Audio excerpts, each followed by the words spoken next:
우리에게는 지금 이 지속적으로 과학이 발전되고 있는 중입니다.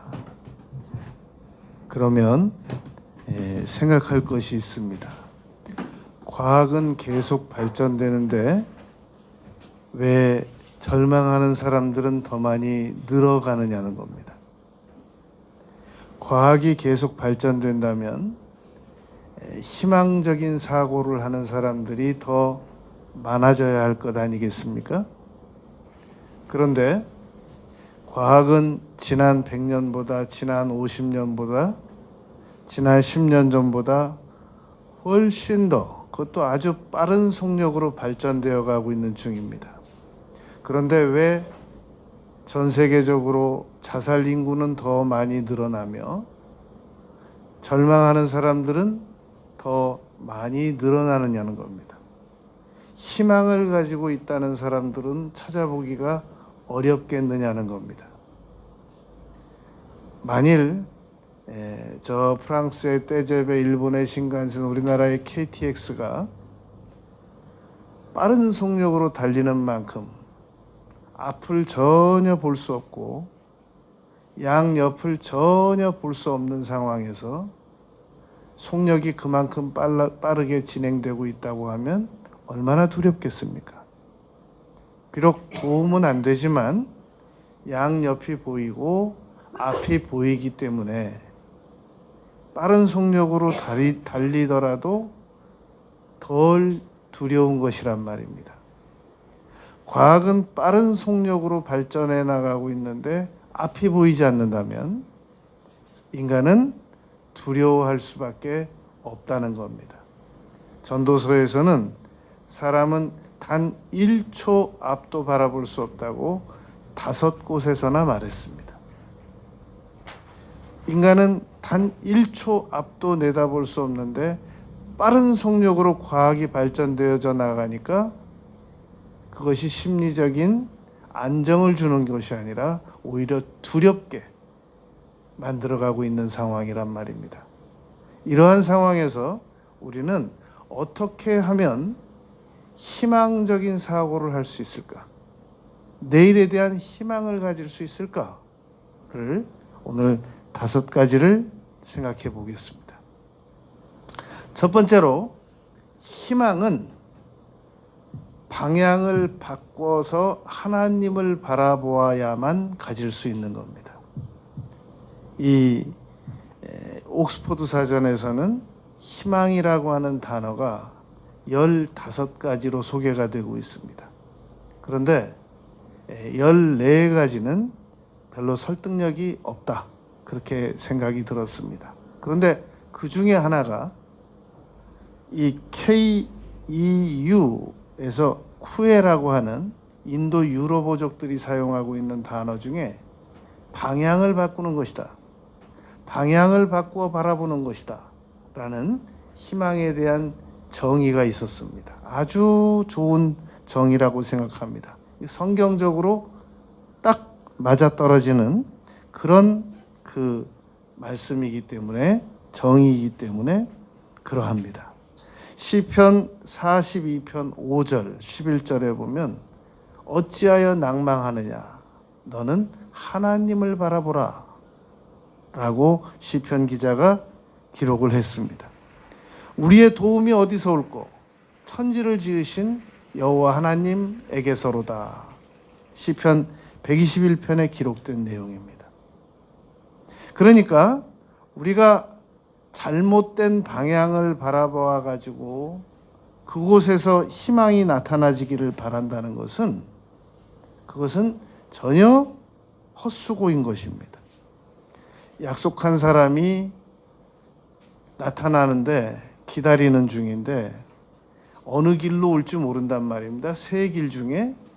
그러면 그 사람이, 그 상대가 선택한 길이 아닌 길을 아무리 쳐다보고 있어도 안 나타나죠. 시편 40편, 이사야 40편에 보면은 이 낭망하고 지친 자에게 오직 여호와를 앙망하라 그랬지 않습니까? 소년도 넘어지고 피곤하고 장정도 넘어지고 피곤하지만 오직 여호와를 앙망하는 자에게는 새 힘이 주어진다. 희망이 주어진다라는 것입니다. 그런데 잘못된 방향을, 오지도 않을 방향을, 있지도 않을 방향을 계속 바라보면서 그곳에서 희망을 찾아보겠다고 하는 것은, 그것은 방향이 잘못된 것이란 말입니다. 모든 좋은 것은 야고보서 1장 17절에서 위로부터 온다 그랬습니다. 골로새서 3장 1절 2절에서도 모든 좋은 것들은 위에서 온다. 하늘에서 내려온다 라고 말했단 말입니다. 그러니까 희망이 없는 게 아닙니다. 우리가 지금 희망을 바라보는 방향이 잘못된 겁니다. 잘못된 방향에서 나타나기를 기대하면서 희망을 기다리고 있는 겁니다. 그게 잘못된 겁니다. 아니, 나타날 수 있는 방향을 바라보면서 기다려야 되는데 세상을 바라보면서 잠시 있다가 사라질 것들을 바라보면서 거기서 희망을 찾으니까 희망이 안 나타나는 게 너무 당연한 건데 아직도 미련을 못 버리고 있단 말입니다. 정말로 희망을 바라보고 싶거든 희망을 가지고 계신 하나님을 바라봐야 됩니다. 두 번째, 우리가 희망을 가지기를 원하면 나는 치료를 받고야 말겠다라고 하는 강력한 의지를 가져야 됩니다. 여러분, 지금 우리는 과거에 부모로부터 받은 상처, 자녀로부터 받은 상처, 윗사람에게 받은 상처, 수하 사람들에게 받은 상처, 동료들에게 받은 상처, 수많은 억울함의 상처들이 우리 마음속에 차곡차곡 쌓여져 있습니다. 하나도 잊어버려지지 않고 있단 말입니다. 이 기억은 우리가 죽는 날까지 치매에 걸리지 않는 한, 알츠하이머에 걸리지 않는 한 그대로 기억되고 가져가게 될 것입니다. 이러한 상황에서 희망이 나올 수 있겠습니까? 계속 상처받은 심령에서 앞으로 또 상처를 받게 될 것인데 남은 생애 동안. 그런데 거기서 희망이 나올 수 있겠냔 말입니다. 희망은 치료를 받아 나갈 때 희망이 생겨지는 겁니다. 그런데 치료는 못 받고 계속 상처가 누적되어져 나가면 사람은 두려움만 가지게 됩니다.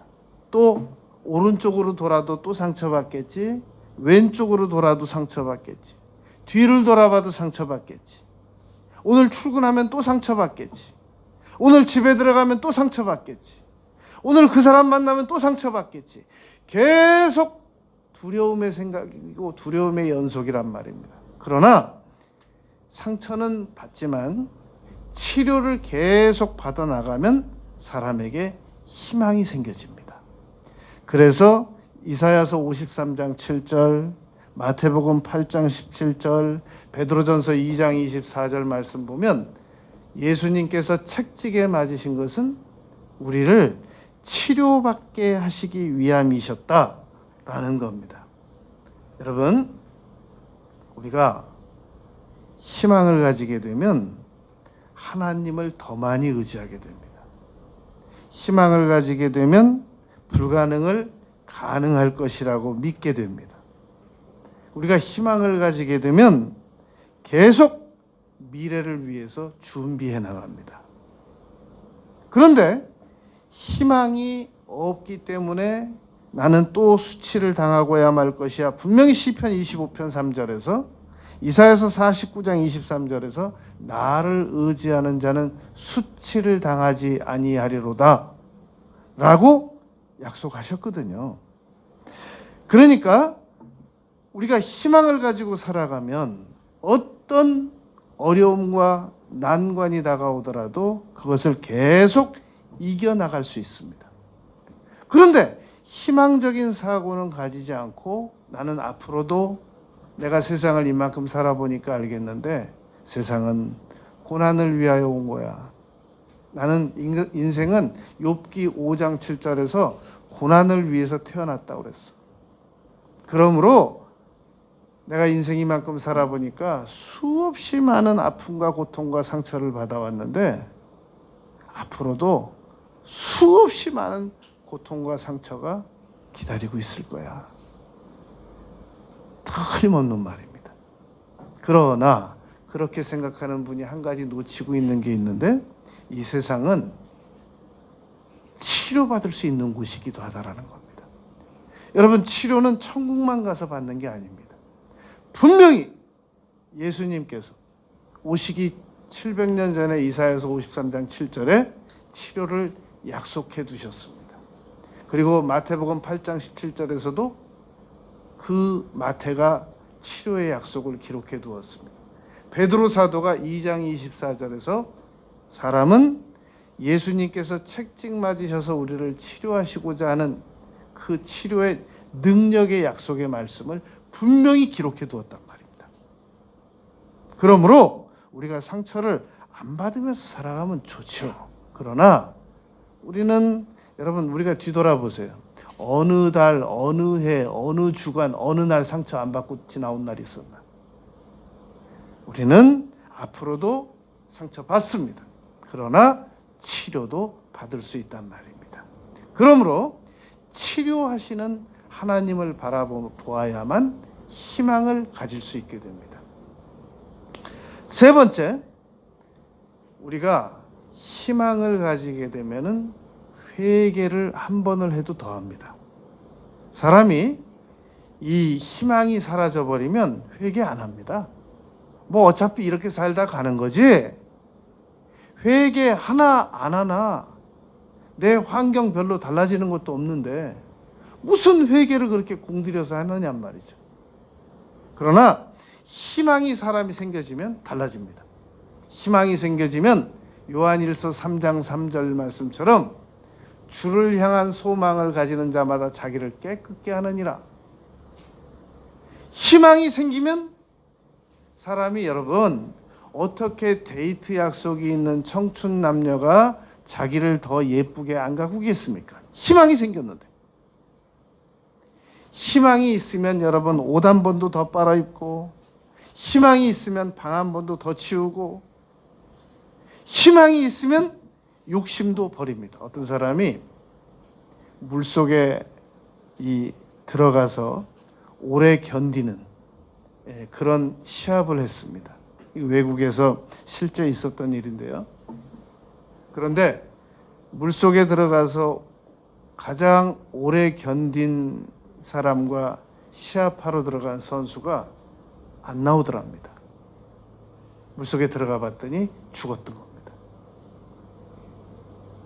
세계 최고로 물속에 오래 들어가서 견딘 사람은 더 이상 못 참아서 나왔는데 그 사람을 이겨보겠다고 물속에 들어가서 숨을 참던 사람은 죽어 나왔습니다.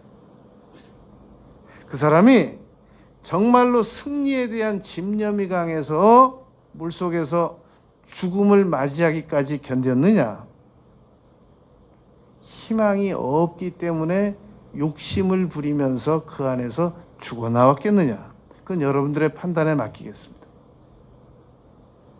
여러분, 희망을 분명히 가진 사람은 욕심도 절제합니다. 다음 기회가 있는 거거든요. 희망을 분명히 가지고 있는 사람은 죄를 안 짓는 게 아닙니다. 인간은 죄를 짓습니다. 덜 짓습니다. 왜냐하면 율법, 분명한 비전을 가지고 있는 사람, 묵시를 가지고 있는 사람은 율법을 더 잘 지키고 분명한 비전이 없는 사람은 방자하게 살아간다라고 잠언 29장 18절에서 말씀했단 말입니다. 여러분, 우리가 분명한 희망을 가지고 있는 사람은 회개하지 말라고 해도 회개합니다. 왜냐하면 희망이 있는데 어떻게 회개를 안 하느냐 말이죠. 그러나 회개를 자꾸 미루어 나가고 회개하는 게 귀찮고 회개가 믿어지지도 않고 그 사람은 원래 죄를 짓는 게 전공이어서 그런 게 아니라 희망이 사라져서 그런 겁니다. 여러분, 사람에게 고난 중에 있는 사람에게 가장 특효약은 먹을 걸 잘 먹이는 방법도 있고 용돈을 주는 방법도 있고 뭐 여러 가지 위로하는 방법도 있는데 희망을 가지게 하는 겁니다. 그러면 일어납니다. 그러나 아무리 많은 걸 가지고 있어도 왜 여러분 저 스위스 같은 부자 나라, 정말로 이 소득이 높은 나라가 왜 자살률이 더 높습니까?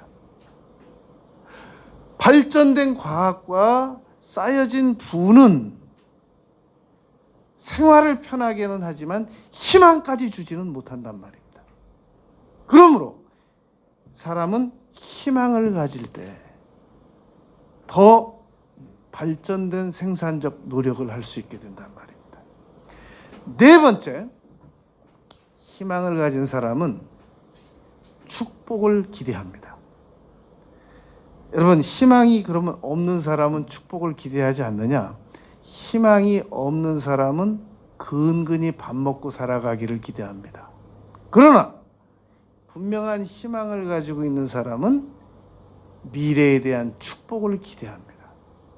희망이 없는 사람은 현재 가지고 있는 것이 사라지지 않기를, 그냥 더도 말고 덜도 말고 오늘만 같아라 라고 현재 상황을 그대로 유지해 나가기를 바란단 말입니다. 그러나 희망을 가지고 있는 사람은 내일에 대한 축복을 기대합니다. 분명히 오늘보다 더 나은 내일, 이번 주보다 더 나은 다음 주, 이번 달보다 더 나은 다음 달, 올해보다 더 나은 내년, 희망을 가진단 말입니다. 분명히 더 나은 3년 후, 더 나은 5년 후, 더 나은 7년 후, 더 나은 10년 후, 20년 후, 30년 후 분명한 희망을 가지게 된단 말입니다.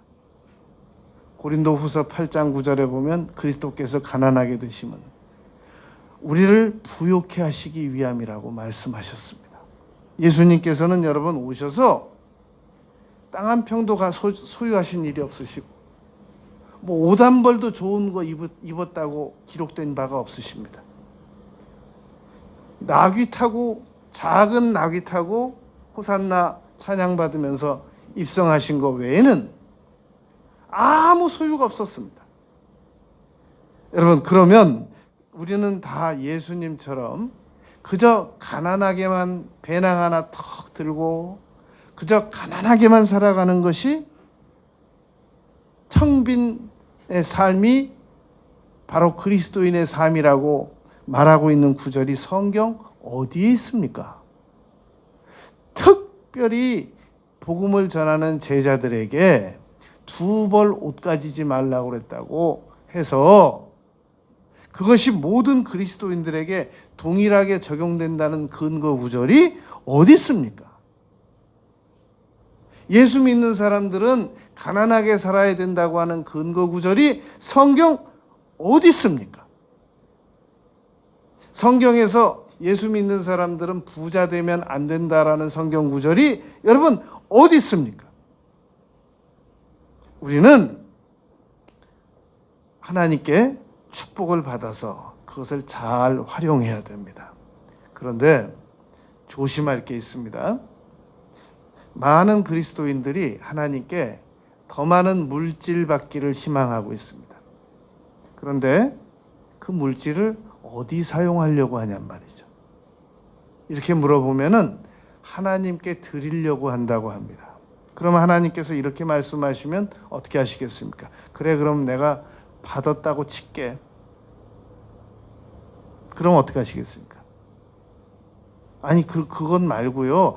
제 손에 들어와서 제 손에 일단 입금을 시켜주시면 그걸 제가 하나님께 드리겠다는 거죠. 그냥 제가 받았다고 치고 주셨다고 치고 그걸 바라는 게 아니죠. 지금 하나님. 하나님께서는 여러분 창세 이래로 수많은 사람들에게 신용 위반을 당하셨습니다. 솔로몬에게도 배반을 당하셨고, 솔로몬이 사용한 게 은이 돌멩이처럼 많았고 다 금이라고 그랬습니다. 하다못해 방패까지 금이었었지 않습니까? 그런데도 솔로몬이 하나님 배반했단 말입니다. 근데 지금 너무나도 많은 창세 이래로 너무나도 많은 사람들이 하나님을 배반했기 때문에 하나님께서 그래, 그러면 네가 그렇게 물질을 받아서 나에게 다시 주고 싶단 말이지. 그럼 내가 줬다고 쳐. 난 받았다고 칠게. 그럼 되잖아요. 됐죠, 이제 그건. 하나님께 드리고 싶어서 물질을 받고 싶다 그러는 건 됐죠. 이제 그 말씀 안 하셔야 돼요. 하나님께서 받았다고 치실 거니까. 그럼 왜 물질이 필요하세요? 이제 심리적 안정용입니다. 너무나도 많은 그리스도인들이 물질을 받아서 자기 심리적인 안정용으로 쓰려고 합니다. 야고보서에는 야고보가 이렇게 지적했습니다. 우리의 많은 옷, 물질들, 지금 금고 안에서 녹슬고 있다. 지적했단 말입니다. 너무나도 많은 분들이 지금 옷장 안에서 이 체중 빠지면 입으려고 지금 7년째 안 빠져가지고 그냥 옷 두고 있는 옷 많습니다. 그거 아까워서 기증 못하고 있거든요.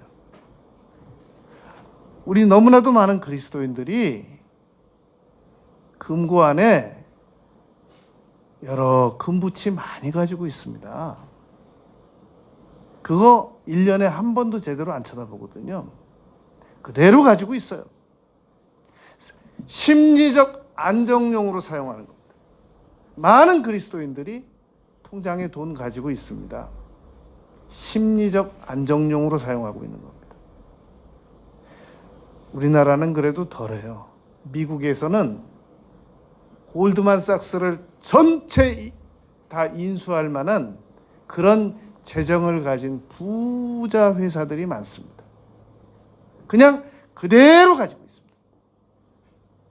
지난 주간에 기사 난 것은 중국에 집이 100채가 넘고 재산이 4천억이 넘는 사람이 반부패 혐의로 잡혀가지고 석 달 만에 사형당했어요.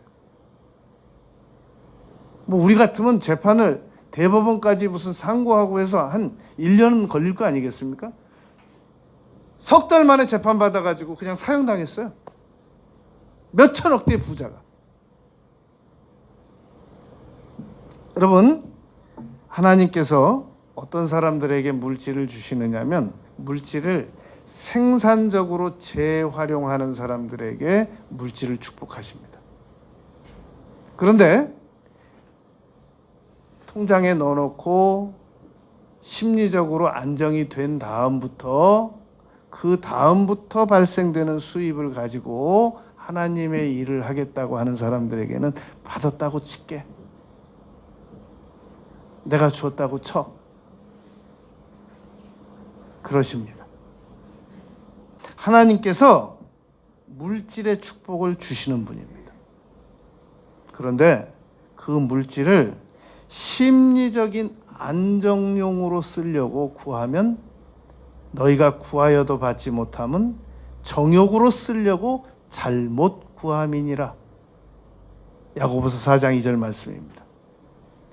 너희가 얻지 못하면 구하지 아니함이라 라고 말씀하시고, 그러나 구하여도 받지 못함은 정욕으로 쓰려고 잘못 구함이니라 라고 말했단 말입니다. 계속해서 생산적인 재활용이 이루어지면 하나님께서 물질을 주세요. 이 피터 허거슨이라고 하는 영국의 에딘버러 대학교 이 교수님입니다. 이분은 과학자입니다. 그런데 이런 아주 중요한 단서 있는 말을 했습니다. 모든 질량은 무질량에서 나온다. 정말 놀라운 얘기입니다. 이게 무슨 말? 우리 성경말로 말하면 모든 창조는 무에서 나온다라는 말입니다. 내가 지금 뭘 가진 게 있어야 희망도 가지는 거지. 아무것도 없는데 무슨 희망을 가지냐라는 겁니다. 여러분, 하나님께서는 뭘 가지고 있는 사람을 축복하면 자기 능력으로 축복받았다고 할까봐 아예 아무것도 없는 사람 바닥까지 낮춰가지고 부어주시기를 즐겨하시는 분이십니다. 요셉을 그래서 구덩이에서 건져내서 애굽의 총리 대신을 시키신 겁니다. 그러니까 우리가 나는 아무것도 가진 게 없다. 굉장히 희망적인 겁니다. 왜냐하면 무에서 창조될 수 있기 때문입니다. 하나님의 축복은 아예 아무것도 없을 때 받기가 너무너무 좋단 말입니다. 꼭 하나님께 축복받을 수 있다는 사실을 믿으시기 바랍니다. 끝으로 희망을 가진 사람은 하나님께 기도드립니다. 오늘 본문 말씀 11절에 보면 여호와의 말씀이니라 너희를 향한 나의 생각을 내가 아나니, 이 말은 이 말입니다. 너희에게 향한 나의 생각을 내가 확실하게 밝히는데 재앙 아니다. 나는 너희들에게 미래의 희망을 주기를 원한다. 그런데 내 생각이 믿어지려면 12절 너는 내게 와서 부르짖어야 한다. 그러면 내가 너희들의 기도 듣는다. 너희가 간절한 마음으로 13절 온 마음으로 나를 구하면 나를 찾고 나를 만난다. 내가 언제까지나 내가 너희들 못 찾게 숨어 있거나 너희들을 안 만나주거나 그러지 않는다. 이것은 14절 여호와의 말씀이니라. 나는 너희들을 만날 것이다. 난 너희들을 만나기를 기대하고 있다. 너희를 포로된 중에서 다시 돌아오게 하되 내가 쫓아보내었던 나라들과 모든 곳에서 모아 사로잡혀 떠났던 그곳으로 돌아오게 하리라. 이것은 여호와의 말씀이니라.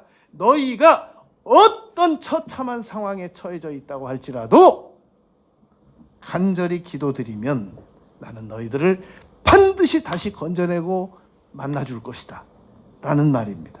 너는 내게 부르짖으라. 내가 내게 응답할 것이다 라는 말입니다. 여러분, 하루는 노만 빈센트 빌 목사님에게 아주 절친 그 외과 의사 친구분이 전화가 왔더랍니다. 새벽 2시에.